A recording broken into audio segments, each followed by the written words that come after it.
তুমি পরিশ্রম করবা, তুমি তার ফলাফল পাবা। তুমি ফাঁকিবাজি করবা, তারও ফলাফল তুমি পাবা। প্রত্যেকটা ভালো কাজের একটা রিওয়ার্ড আছে, প্রত্যেকটা খারাপ কাজের একটা পানিশমেন্ট আছে। এই যে আমরা আমাদের জীবনে অনেকগুলো কাজ করি, আমরা তো অনেক ভাবি না যে এটার আউটপুট কি হবে।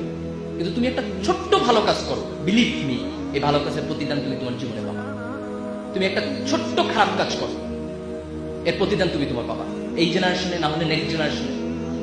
দ্যাট মিন্স তুমি তোমার ভালো কাজের রিওয়ার্ড যেমন পাবা, তোমার খারাপ কাজের পানিশমেন্ট পাবা। এটা হয় থার্ড জেনারেশনে, না হয় সেকেন্ড জেনারেশনে, না হয় থার্ড জেনারেশনে। এটা যে সবসময় মরণের পরে হবে দ্যাট ইজ নট ইম্পর্টেন্ট। মরণের পর তো হবেই, সেটি পৃথিবীতেও হবে।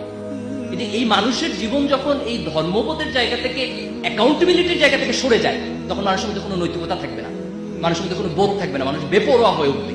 এবং সেই বেপরোয়া মানুষ শিক্ষিত হলেও কিছু যায় আসে না, সে বেপরোয়া মানুষ এ প্লাস পাইলেও কিছু যায় আসে না। কারণ আমাদের সোসাইটি আমরা দেখেছি যে আমাদের অনেক শিক্ষিত মানুষ আজকে করাপশন করছে, অনেক শিক্ষিত মানুষ আজকে দেশের সম্পদকে বিক্রি